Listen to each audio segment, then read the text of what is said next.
Hey, it's Heidi from A Lively Hope, back with our next watercolor fun video. Today we're going to paint a giant flower. So I've got a big bowl from my kitchen.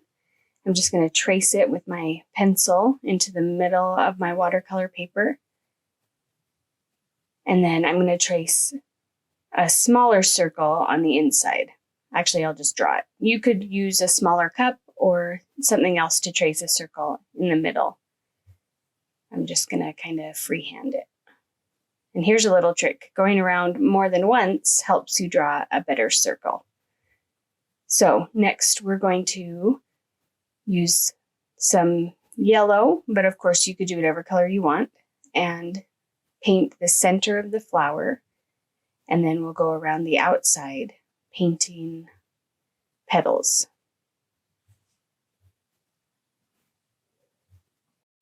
It's really easy when we're doing art to feel like we have to do everything perfect.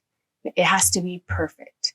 And so I try really hard to let go of that in my artwork. I'm using the big circle we drew as a guide, but I'm going to just freehand the petals and be okay with them being imperfect. So they're not all going to be the same size, and that's okay.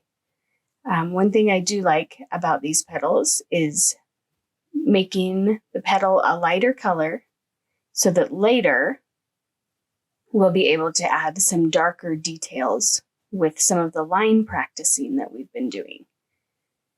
So I've got a light purple here, and then I'm going to come back a little bit later and add dark purple.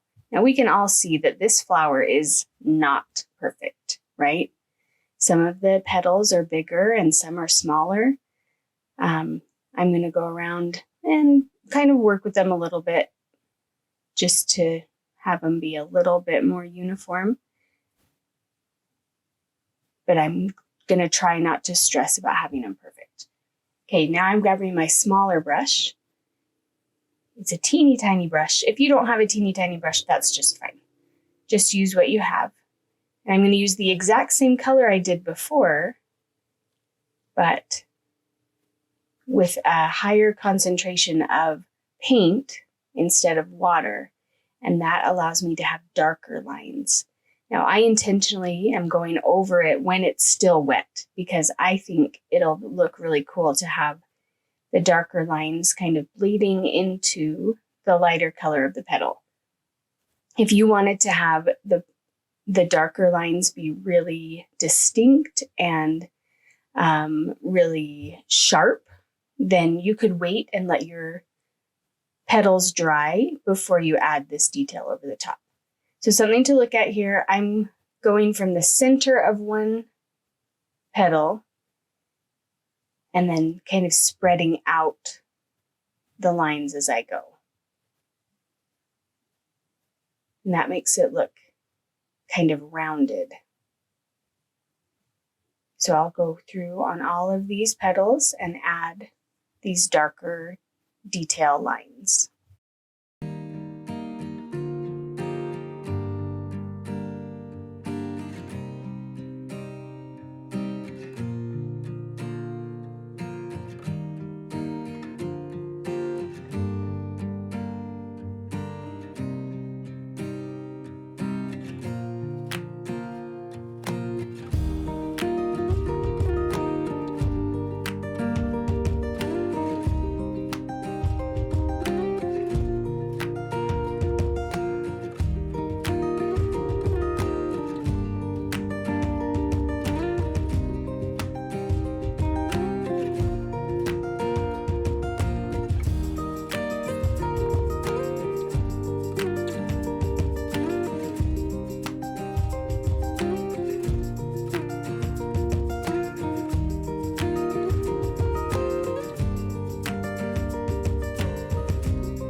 Great, so now those detail lines on the petals are done, and I'm going to add some more detail to the center of the flower now.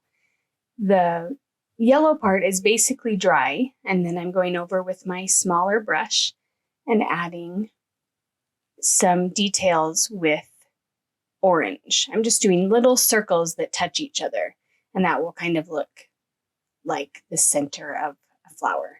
I'm trying to make them in kind of a circle that builds on each other. But of course, you are the artist, so you could do whatever you want here. You could do little dots that aren't open in the center like these circles are. You could make them look like little seeds, like a sunflower. You can do whatever you feel like the center of your flower should look like. And next, we're just going to go back to our medium-sized paintbrush, and I am going to add a few little leaves out to the side. I like to do a big, sweepy kind of stem, and then add little kind of teardrop-shaped leaves on either side. Remember when we practiced leaves a little while ago, there are lots of different shapes of leaves, so you could add whatever kind of shape you think goes with your flower. Once it's dry, then you can go back over and erase the pencil lines from where we drew kind of our guide to help us draw our flowers, or you could also just leave them. It won't erase very well in the paint, but it will erase better on the paper. Happy painting!